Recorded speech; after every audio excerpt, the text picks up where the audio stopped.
My name's Linda Karuga. We're going to look at the online power reading program. I think once you see this presentation, you are going to find that we are unique, that we have something that nobody else offers.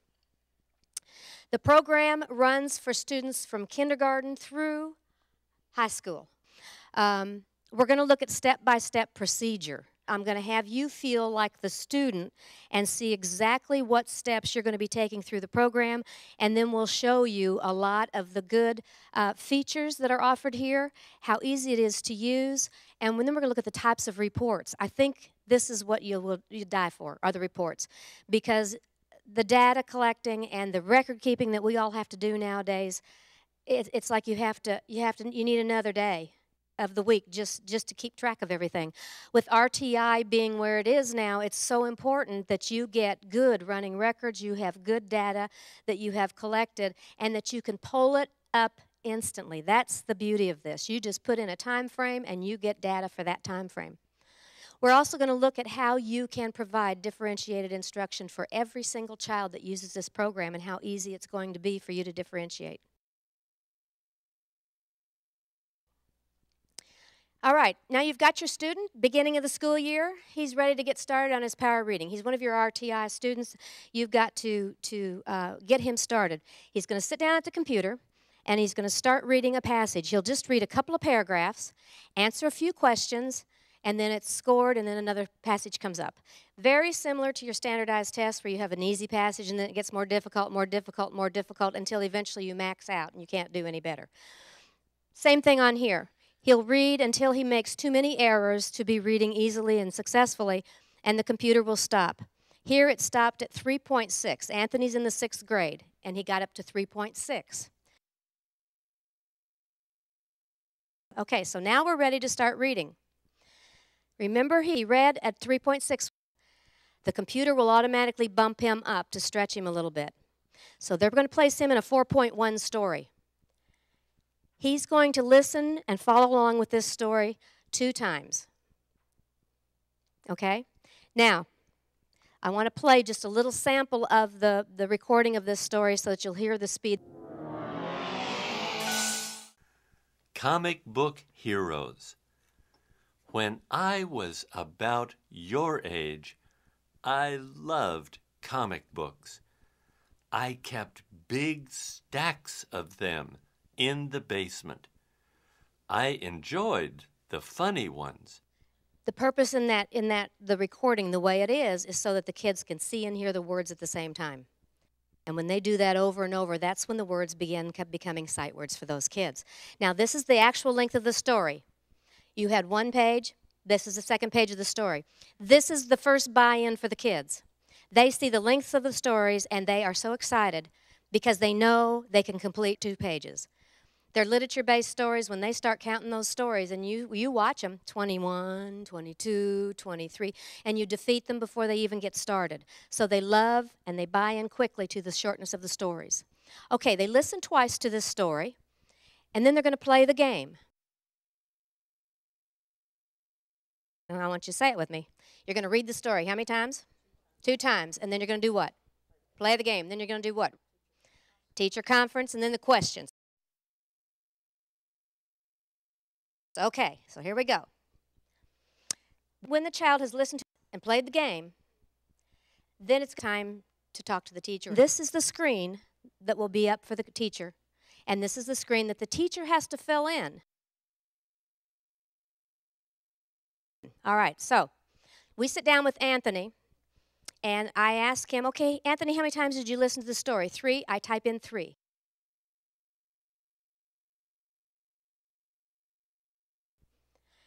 Now it's time to do a read back first. I have a choice on the read back. If you'll look up here, it says words per minute, yes or no.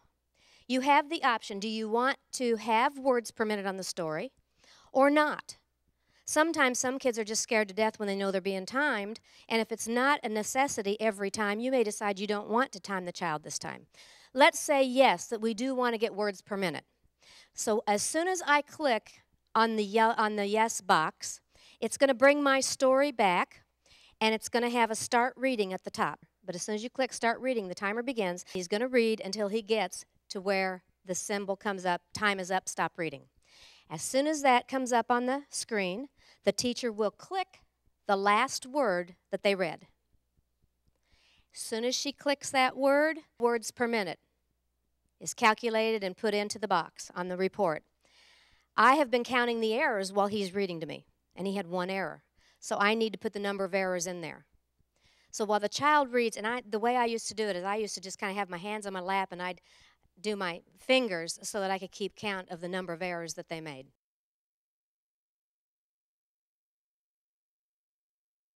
All right, now let's say I didn't want to do words per minute because I have a child that they're just threatened with that. So I'm going to click no on words per minute, and this is what you'll see. Now you're going to get the story that comes up, but you can see there's a yellow highlighted word up there. That yellow highlighting indicates the average number of words read for a minute for a fourth grader in a fourth grade story. That would be your average. So you would just tell Anthony, Anthony, I want you to sit down, and I just want you to read to me until you come to the yellow word, and then you can stop. And you still count the errors like you did. You want to also evaluate the expression on the readback. Was it excellent? Was it good? Was it fair? And be very honest with yourself. I mean, you know what a good readback sounds like. Somebody's got rhythm and pace and intonation, and they just sound like like the recordings. That would be an excellent one. Good is where they're reading, but they could sure add some more expression, or maybe they're not pausing, at the ends of the sentence or something. And a fair one is like they're really just reading word by word, and it doesn't have a lot of rhythm to it. Okay, the summary. Most of us will not have a clue what these stories are about. I mean, there's no way you're going to try and sit down and read all of these stories. So to help you out as a teacher, when you come up to this part, you will click on a summary, and up comes the summary of the story. So you will have a small summary of that story that is quick and easy for you to read through quickly, so that you'll know, does this child really understand all the things in this story, or is he just kind of talking about the title? Some kids will retell first until they learn how to summarize, and your little ones retell. All right. Now you have to evaluate, did they give you an excellent summary, a good summary, or a fair summary? Okay, so now we have to decide what that was. We thought it was an excellent summary. So we have everything filled out now except the questions. Now the child goes back to the computer. I say, great job, I'm moving on. I go to somebody else, and he goes to the next screen, which will come up as his questions. The questions are going to look like this. And again, they have the option of having the question read to them or not read to them. So many of our low performers answer questions incorrectly because they have no clue how to read a question. I mean, they can't make any sense of it. So if they hear it, then they can understand more what it's asking. So let me play one of the questions for you so you get a feel. Dan is the person who's recorded the questions, and he has such a happy voice that I think kids will just click the sound just to hear how happy he is. He just kind of puts you in an up mood. Hi, this is Dan, and I'll be reading you the questions for the story Comic Book Heroes. Fact versus opinion. Question 1. Which of the following sentences expresses an opinion? A. Clark Kent was Superman's secret identity. B. Batman's belt was packed with gadgets. C. Wonder Woman had an invisible airplane. D. Who wouldn't want to be like Superman? Okay, I mean, isn't that a good voice? If your kids want to go back into the text and read for the answer to the question, they can. It's not a test. We don't want to test the kids on every story. We want to teach them how to answer the questions and teach them how to find and seek answers. So that will also allow the kids to make that decision to go back or to go forward. Okay, now, once they hit the submit button for their questions, it scores them and adds their score here. The child got 4 out of 5. Then it gives you a tally for the entire story. He got an 82% on that story. This is the exciting part. This is what makes us unique. We have topic choices. Now, this is only for 4th grade and up right now. The program is for kindergarten through 12th, the whole program. But the choices, the topic choices, are for 4th and up. So those kids, we know those kids are the most difficult to motivate, right? Because they've been failing for so long. They will kill when they get to these choices because it's their heart. They love this. So they look up here, and these 5 categories are going to change each time. It's not going to be those same categories. So the kids are also going to learn categories. I mean, they're going to learn just different types of reading and what's out there. So that tells the child, Anthony, select 2 choices here, and he picks sports and nonfiction. As soon as he's selected his 2, look what happens. He now is given 4 choices. He has 2 choices under sports, and he has 2 under nonfiction. But look at the readability levels.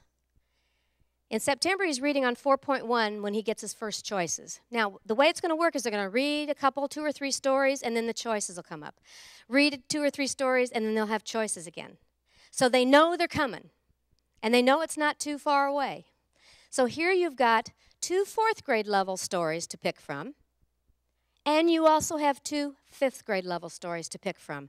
So if a child is truly interested in The Great Fisherman or Edgar Allan Poe, they're going to pick one of those and stretch themselves a year or more above. And it gives them the opportunity to test themselves out, but it also allows them to read purely for interest. All right, now, this child picks ski lessons. It's at a 4.8 level. All right, now, this is a treat. These are wild cards. The wild cards are a little longer in between times that you get it. You'll have your 2 or 3 stories you read, and then you get 2 choices. 2 or 3 stories you read, and you get 2 choices. 2 or 3 stories you read, wild card. This is the love. Wild card means 5 categories. Now look. He gets 5 choices. Look at the range in the readability level. All right, in November, he's reading at 4.9 level. He's got a 4th grade level story, builds in a little bit of safety for him. You've got 2 5th grade stories and 2 6th grade stories.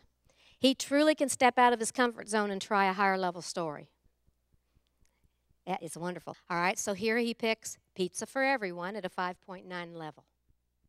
Same process. Read it twice, play the game, read it once, conference, and the questions. Okay, now this is the kind of report that you can generate from the kinds of stories to see what kinds of stories the child has read and how successful they were. This one, I think, says it all.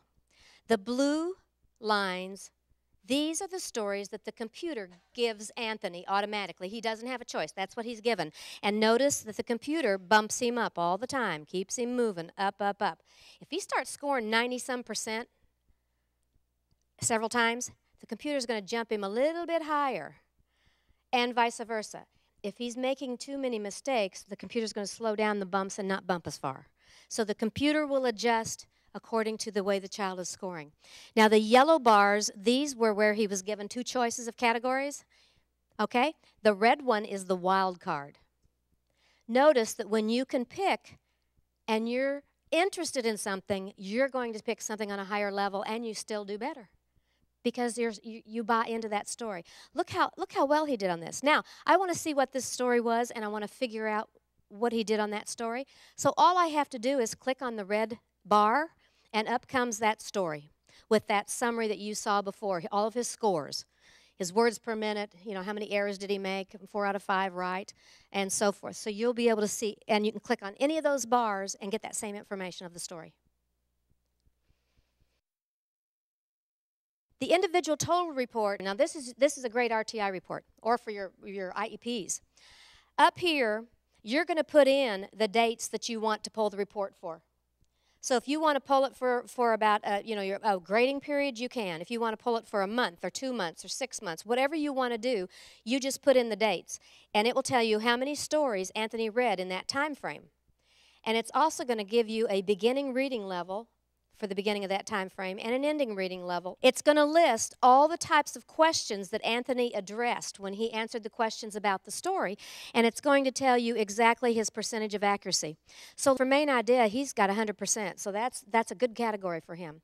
As a teacher, and I'm working with one of my students, and I see a lower area, something that's maybe 60% or 70%, I'm going to address that and I'm going to work on that area with Anthony because obviously that's a weakness. That's a weak area, and he needs to learn how to address those questions.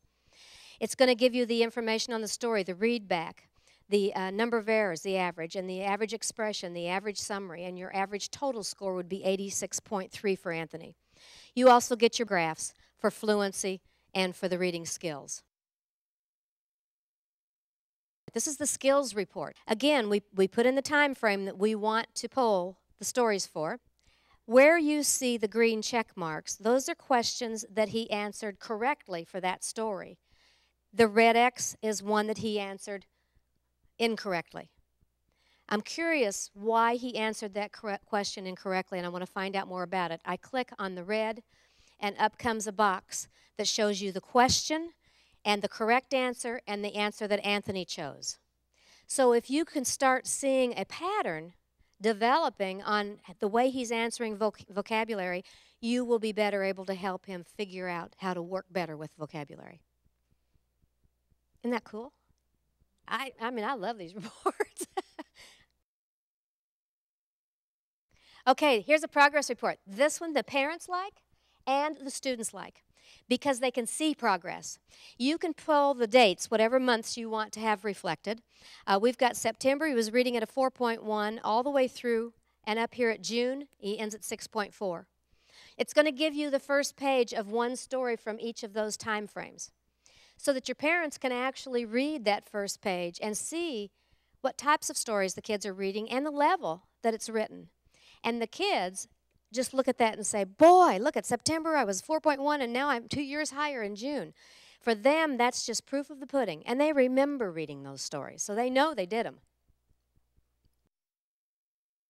This is a group summary report that as a teacher, this one has all of your students listed on the same report. So you can collect your data for those kids. So here, in this group summary, again, you put in the time frame that you want reflected, and the teacher Smith here has 5 students working on the online power reading program. I've enlarged one line so you can see the numbers a little bit easier back here. It's going to take Maria. These kids are all in 7th grade. She finished 16 stories in this time frame, in this 2-month time frame. Her average reading score is 91%. Her beginning reading level was 2.8.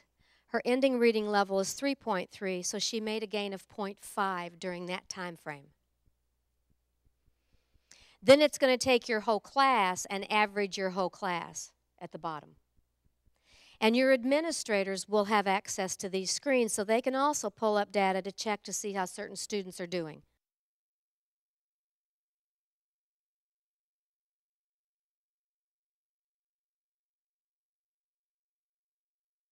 When you turn on your computer as a teacher and you fill in your student data, you have your student's name. Now, what do I want to send the student? Do I want to send the student tinted screens to be used? If they're using a colored overlay and benefit from it, they need a tinted screen. So that will give you access to send them some colors. They will experiment with the colors, and when they find one that they think works, then they will use that color. Now, the next thing you have to decide is, do you want a Spanish introduction for your child? If you have any ELL students and they oftentimes will sit down and they listen to an introduction in English, they read a story in English, and they don't have a clue what's going on in that story. So we do have the ability to have Spanish introductions. So if you want the child to listen to a Spanish introduction that will tell them a little bit about what the story's about, and then they continue to read in English, but at least they have that introduction. So you would decide yes or no to send them the Spanish introduction. I want you to hear a little bit of introduction in Spanish so you can see what that sounds like. That green stuff. Robbie es un conejito en el cuento. A Robbie le gustan los vegetales, pero no le gusta comer espinaca. Do you want the reading level to be displayed on the stories? And on the report, oh, it'll be on the reports, but do you want them on the stories? And the Lexile measure. Do you want that on the stories, yes or no? That's up to you. So power reading really is easy to implement, and it's so effective.